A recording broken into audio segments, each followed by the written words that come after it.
عبدالله ابن عمر رضی الله تعالی عنهما روایت میکنه، میگه در گرد بیت الله یه بچه را دیدم دستاش شله کار نمیکنه. سوالش کردم بچم خیریت است؟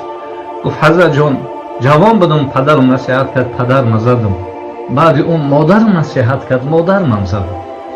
با پدر حج آمدیم، پدر طواف میکرد گرد بیت الله و یک دعای عجیب میکرد، خدایا من پیر و ناتوان شدم، من دیگه طاقت ضرب و لطف فرزندم ندارم، همون قوای را در دستش دادی مرا میزنه، خدا جان همون قوا را دستش بگی دیگه مرا نزنه. با مجرد دعای پدر گفت هر دستم ای کار برم. خانه آمد زارش کردم پدر جان یک باره که دیگه حج بریم. در راه آمدیم پدرم از بالای شتر افتاد از دنیا گذشت. حضرت ما تا حال به همین احوال است. بریم. میگه از نماز خفتن طواف من کردن تا بامداد دعا کردن، بعد در بامداد دستای من در حرکت درآمد. رسول اکرم صلی الله علیه و سلم در گرد بیت الله یک مسافر قدی کمپیر میدید اینقدر خوشحال میشید. روزی آمد هر درک دید. گفتن یا کجا دن؟ گفت حضرت جان اینا یک فرزند داشتن، پدرش پیش داره میکرد مسجد میآورد، باز مادرش.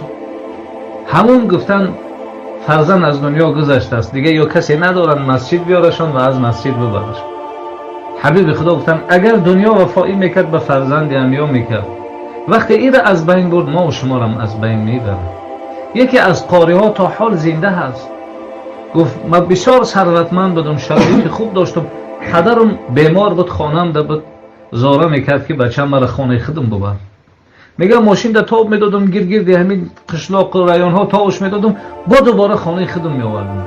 پدرم که کمی عقلش گم کرده بود میگفت بچه‌م هر کس خانه خودش، خانه مرا دیگه از خانه خودش فرق نمیکرد، لیکن فقط خواهش میکرد که مرا خانه خودم ببر. گفت فقیر شدم دیگه، پدرم میگفت بچه‌م مرا خانه خودم ببر. گفت در یک عربه سوارش میکردم و گرد همون کوچه ها تاوش میدادم، باز دوباره خانه خودم میبرد. میگفت بچه‌م هر کس خانه خودش.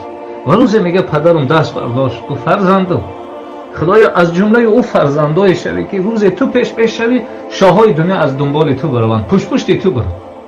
خنده کردم که من این فقیر کجا و شاهها دنبال من رفتم.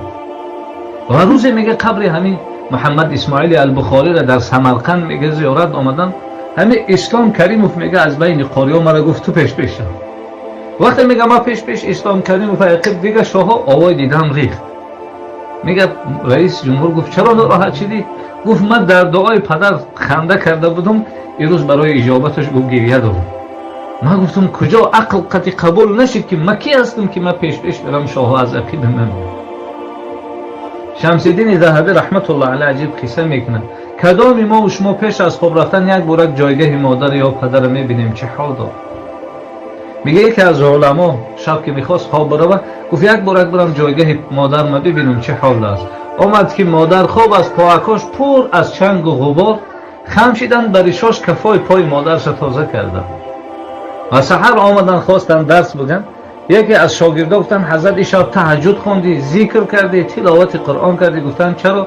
حضرت جان گفتن خواب دیدیم که ریشات پر از دور و مروارید است، از بریلیانت و سنگ‌های قیمت بها.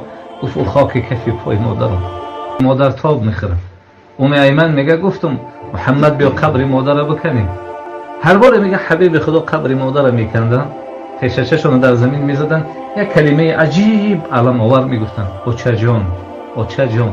گریه میکردن و میگفتن ای ایمن چرا مادری من دیگه با من صحبت نمیکنه؟ قبر کندن، هیچ اجازت نمیده که مادرش در لحد مونن. در لحد موندن اجازت نمیده که بالاش خاک پرتاین. خاک پرتافتن. حبیب خدا از سر قبر مادر تا مکه مکرمه گریه کرده و روش از قبر مادرش نگرداند.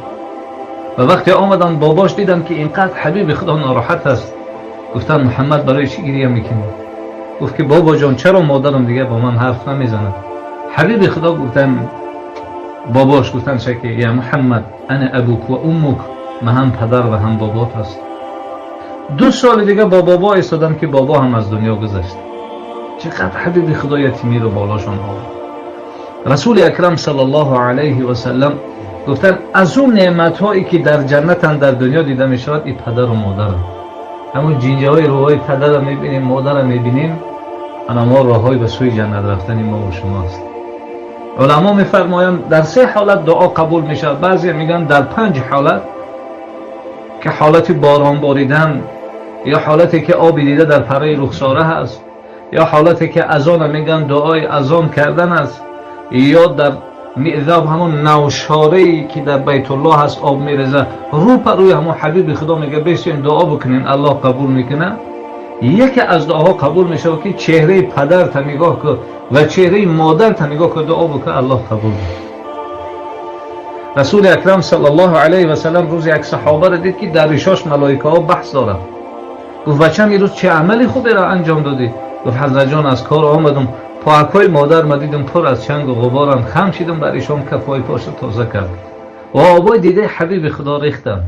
و حضرت ابو هریره گفتن حضرت جان آیا قصه جوان شما را ناراحت کرد؟ گفت یا ابا هیر نه، گفت کاش گفت مادری من زنده میشی، من به این ریشان میرفتم گفت کفای پاش تازه میکردم و این ثواب خدا را حاصل میکرد.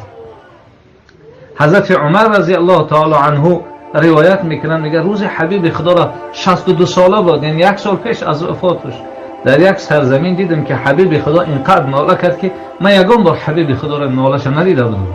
گریه حبیب خدا تمام صحابه را میگه در گریه آورد. سوالش کردیم که حضرت جان خیریت باشه؟